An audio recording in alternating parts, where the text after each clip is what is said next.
도쿄올림픽을 기필코 완수한다는 말을 한 적이 없다. 일본 스가 총리가 지난 13일 빌 게이츠와의 전화통화에서 한 말입니다. 코로나 사태가 길어지면서 그간 논란이 되어왔던 도쿄올림픽 취소 움직임이 현실화되고 있습니다. 그동안 스가 총리는 기회가 있을 때마다 오는 7월 도쿄올림픽은 반드시 정상 개최한다고 말해왔습니다. 하지만 며칠 전부터 일본 정부 공식 입장이 미묘하게 바뀌더니 이젠 정부 고위인사 입에서 취소 얘기까지 흘러나오고 있습니다. 그리고 스가 입에서 대회 성공을 위해 열심히 노력한다고 말했지 기필코 완수한다는 표현은 하지 않았다고 말을 바꿨습니다.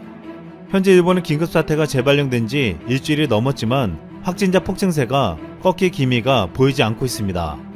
결국 일본은 올림픽이 취소되면 47조 원이 넘는 경제적 손실을 피할 수 없는 상황에 놓여져 있습니다. 그런데 이 같은 천문학적인 경제적 피해를 하마터면 우리가 당할 뻔했다는 안도가 나오고 있습니다. 그러면서 커뮤니티에서는 한 일본인이 부산을 구했다는 말까지 언급되고 있습니다. 지난 2009년 부산시도 2020년 올림픽 유치 경쟁에 뛰어들었습니다.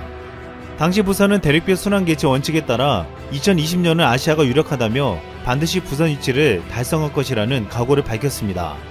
부산은 2002년 아시안게임과 한일 월드컵 등 대규모 국제 스포츠 행사를 개최한 경험이 있었고 이미 구축된 경기시설 인프라도 훌륭했습니다. 이 때문에 기존 경기장의 리모델링 및 일부 경기장만 신설하면 올림픽을 치를 수 있었습니다. 또한 부산 주민의 88.5%가 올림픽 유치에 찬성한다는 설문조사 결과까지 나왔습니다. 부산은 야심차게 2020년 올림픽 유치 경쟁에 뛰어들며 대회 로고까지 준비했습니다. 그런데 여기에 일본이 나서서 한국을 재치겠다며 올림픽 유치 경쟁에 가세했습니다. 일본은 2008년부터 올림픽을 유치하려 했고 2016년 올림픽을 유치하기 위해 온갖 노력을 다했습니다. 하지만 도쿄올림픽 유치는 연이은 망언의 물거품이 되었습니다. 2012년 8월 4일 런던 올림픽이 진행 중에 이시하라 신타로 도쿄도지사가 서양인들의 유도는 짐승 싸움과 같다는 망언을 터뜨리는 바람에 유치에 불리해졌습니다. 또한 그 뒤를 이어 도지사로 선출된 이노세 나오키도 2013년 4월 27일 뉴욕타임즈와의 인터뷰에서 이슬람 국가들이 공유하는 것은 알라뿐이라며 서로 싸움만 하고 있고 계급 사이를 벗어나지 못했다라고 말했습니다. 이것은 경쟁하는 이슬람 국가 터키를 모독하는 발언으로 IOC 행동강령 14조 올림픽 유치에 나선 도시는 경쟁 도시와 비교하거나 상대방의 유치운동을 언급하는 행위가 금지되어 있다는 항목을 위반하는 행위였습니다. 결국 일본 도쿄는 2016년 올림픽을 브라질에 내주며 탈락했습니다. 그런데 일본은 또다시 2020년 올림픽을 유치하겠다고 나선 것입니다. 일본의 유치 과정에서 후쿠시마 원전 사고로 인한 안전 문제가 최대 걸림돌로 지목받았지만 결국 2020년 하계올림픽 유치에 성공했습니다. 일본은 이를 두고 탄탄한 재정 건전성을 내세우며 결국 IOC-위원회 선택을 이끌어냈다고 자평했습니다. 하지만 일본이 선택받은 진짜 이유는 돈이었습니다. 최근에 일본이 올림픽을 유치하기 위해 뇌물을 준 정황이 포착되었습니다. 일본 다케다 스네가즈 올림픽위원회 회장은 IOC 아프리카 위원들에게 25억 7천만 원의 뇌물을 준 정황이 포착되었고 다카시 올림픽 조직위원회 이사가 100억 원을 받아 IOC 위원 등의 로비를 벌인 것이 밝혀졌습니다. 이 때문에 다케다 회장은 프랑스 사법당국의 수사를 받게 되자 사임하기도 했습니다. 일본은 탄탄한 재정 건전성이 아닌 탄탄한 로비 자금으로 올림픽 유치에 성공한 것입니다. 그런데 일본이 이렇게 뇌물을 바쳐서라도 올림픽을 유치하려 했던 충격적인 이유가 한 일본 정치평론가 유튜버에게서 나왔습니다. 일본 왕족 가문의 정치평론가로 알려진 다케다 스네야스는 일본이 태평양 전쟁에서 지는 바람에 모든 조선인들이 불쌍해졌다고 주장해 물의를 일으킨 대표적인 혐한 인사입니다. 그런데 그는 올림픽위원회 회장이었던 다케다 스네카즈의 아들이었습니다. 다케다 스네야스는 2013년 트위터에 이런 글을 올렸습니다. 아버지께서는 2020년 도쿄올림픽 유치에 성공하지 못하면 아시아에서 하계올림픽을 2번 개최하는 건 한국이 최초가 될 가능성이 높다고 하셨다. 그리 되면 아시아에서 일본 지위가 흔들리게 될 것이라며 한탄하시던 모습을 나는 아직도 잊지 못한다. 믿기지 않지만 이것이 일본 도쿄올림픽을 유치했던 수장의 입에서 나온 말이었습니다. 실제 부산은 평창이 삼수 끝에 2018년 동계올림픽 유치에 성공하면서 2020년 올림픽 도전을 포기했습니다. 그러면서 2024년 올림픽을 다시 준비했습니다. 부산은 2020년 올림픽을 포기하고 2024년을 준비하면서 스페인 터키가 되길 바라며 일본만은 되지 않기를 바랬습니다. 만약 2020년 도쿄올림픽이 결정되면 대륙별 순환개체 관행에 따라 부산의 2024년 유치는 어려워지기 때문입니다. 하지만 일본은 방사능 오염에 대한 국제사회 우려에도 불구하고 거액의 뇌물로 로비를 펴서 위치를 따냈습니다. 부산의 모든 꿈을 물거품이 되게 만들었지만 현재 일본의 이 불법적인 올림픽 유치는 재앙으로 다가왔습니다. 코로나 팬데믹으로 인해 2020년 올림픽은 1년 연기되었고 올해도 지금 상황으로는 올림픽을 열기가 쉽지 않아 보이고 있습니다. 영국의 올림픽 레전드는 지난 12일 도쿄올림픽이 2024년으로 연기되고 2024년에 예정된 파리올림픽은 2028년으로 연기되어야 한다고 말했습니다. 하지만 도쿄올림픽이 연기되거나 취소되면 바로 2024년 파리올림픽이 열릴 것이라고 말하고 있습니다. 일본에서 외무상과 방위상을 지냈던 고노다로 행정개혁 담당상은 지난 17일 처음으로 도쿄올림픽 취소에 대해 언급했습니다.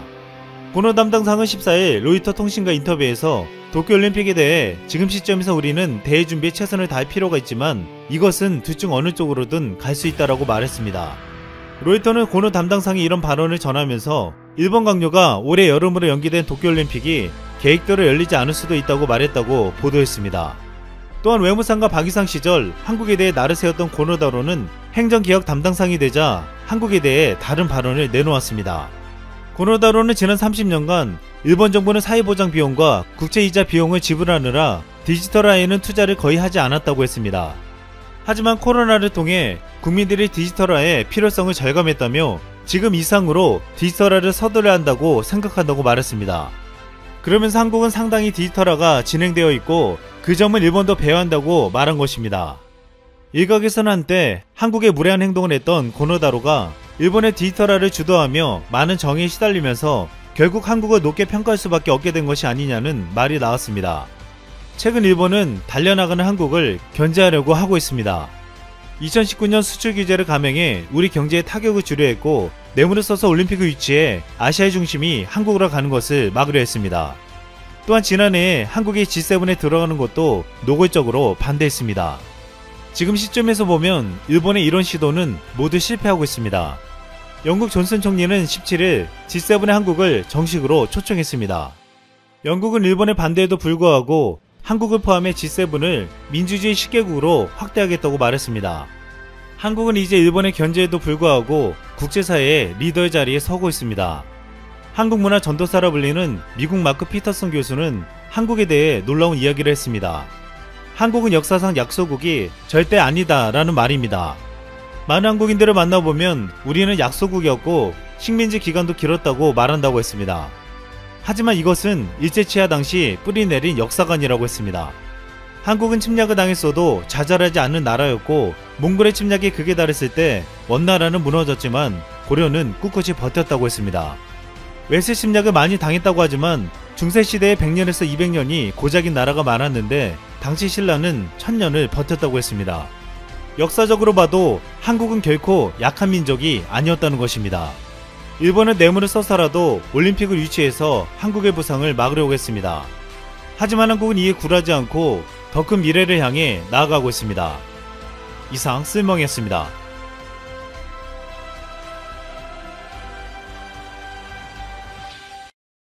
세계문화유산은 인류 전체를 위해 보호되어야 할 보편적 가치가 있다고 인정돼 유네스코가 세계문화유산 일람표에 등록한 문화재를 지칭합니다.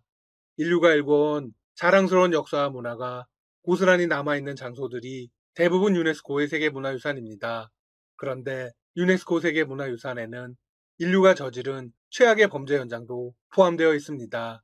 이런 문화유산을 네거티브 헤리테지 혹은 다크 헤리테지라고 부릅니다. 대표적인 예는 아우슈비츠 수용소입니다. 이곳은 제2차 세계대전 당시 나치 독일에 의해서 유대인 집단 학살이 행해진 장소입니다. 1979년에 등재되었죠. 1945년 원자폭탄이 히로시마에 떨어졌습니다. 당시 폭파에서 유일하게 남겨진 건물이자 폭파 당시의 모습이 그대로 남아있는 히로시마 원폭돔도 세계문화유산으로 지정되었습니다. 1996년입니다. 그런데 네거티브 헤리테이지를 세계문화유산에 포함시키는 이유는 무엇일까요? 바로 잘못된 역사를 기록하고 다시는 되풀이지 않기 위해서입니다. 즉, 과거 세대가 저지른 잘못을 가감없이 드러내 교훈으로 남기려는 것입니다. 네거티브 헤리티지에서 중요한 건 다시는 같은 잘못을 되풀이하지 말자는 약속입니다. 하지만 일본은 그 약속을 헌신짝처럼 내팽겨쳤습니다. 대표적인 예가 군함도입니다. 2015년 일본은 군함도를 산업문화유산으로 등재했습니다. 등재 시도 소식이 전해졌을 당시 한국 정부는 강력하게 항의했습니다. 그러자 군함도에 강제로 끌려온 사람들에게 깊이 반성하고 처참했던 강제 노역의 역사를 인정하겠다고 약속했습니다. 당시 일본 대사는 이렇게 말했습니다. 일본은 1940년대 일부 시설에서 수많은 한국인과 여타 국민이 본인의 의사에 반하게 동원되어 가혹한 조건에서 강제로 노역했던 사실을 이해할 수 있도록 조치할 준비가 되어 있습니다. 스스로 네거티브 헤리티지란 걸 인정한 것입니다. 한국 정부는 이를 믿었습니다. 그리고 군함도가 가진 역사적 사실을 숨김없이 드러낸다는 조건으로 인정했습니다. 지옥의 섬이라고 불리는 군함도는 강제징용 역사 바로 그 자체였습니다. 하지만 일본이 실제로 산업문화유산센터를 개설하자 모든 기대는 실망으로 바뀌었습니다. 군함도를 강제징용자에 대한 사과는커녕 제국주의 역사가 산업을 찬란하게 발전시켰다고 포장하기에 급급했습니다. 군함도는 네거티브 헤리티지가 아니라고 주장하기 시작한 것입니다. 현재 한국 정부는 군함도의 세계문화유산 취소를 위해 발벗고 나섰습니다. 자, 그런데 말입니다. 공교롭게도 군함도의 주요 건물이 올해 폭우로 무너지는 피해가 발생했습니다. 마치 벌을 받은 것처럼 절묘한 타이밍에 이런 일이 일어났습니다. 이는 일본 현지 언론인 요미우리 신문이 지난 14일 공개했습니다. 신문은 기자를 급파해 직접 영상을 촬영했습니다. 영상에 따르면 최초의 철근 콘크리트 건물인 30호동 아파트가 올해 내린 폭우로 크게 무너졌습니다. 높이 17.4m의 7층짜리인 이 건물의 남쪽 4층에서 7층과 서쪽 6층에서 7층의 중앙 외벽과 기둥이 크게 무너져 내렸습니다. 다른 벽면 곳곳에도 균열이 생기고 녹슨 철근이 그대로 드러나 있습니다. 이곳은 당시 광부들이 주택으로 사용하던 곳입니다. 군함도가 소속된 나가사키시도 사실을 인정했습니다.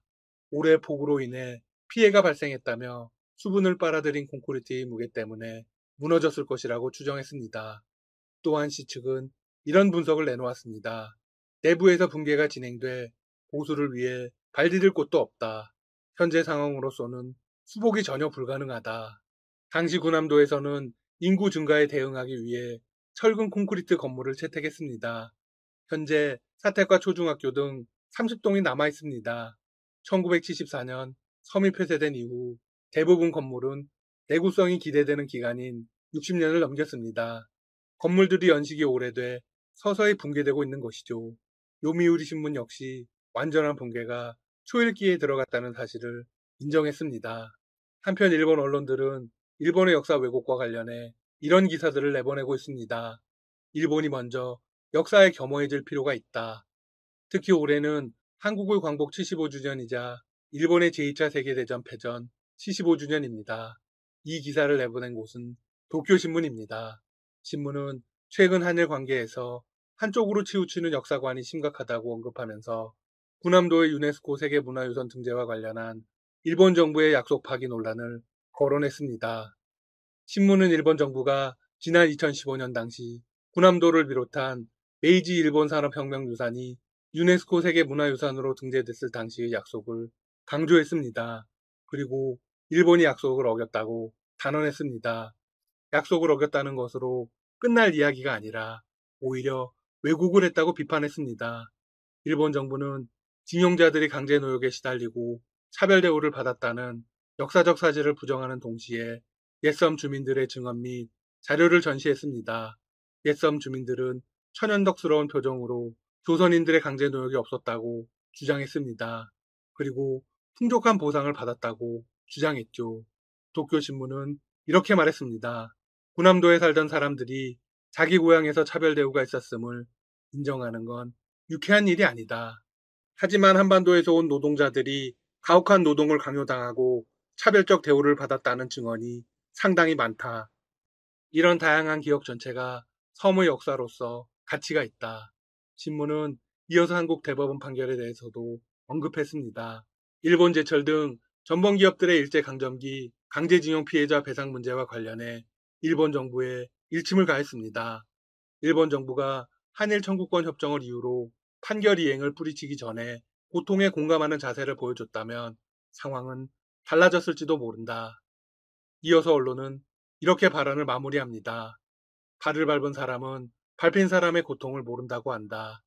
일본은 제2차 세계대전 종전 이후 75년이 지났어도 역사를 두고 상대의 발을 밟고 있는 행위를 하고 있진 않은지 생각해 봐야 한다. 일본 언론답지 않은 개념 발언입니다. 한편 일본은 역대 최악의 상황을 맞이하고 말았습니다.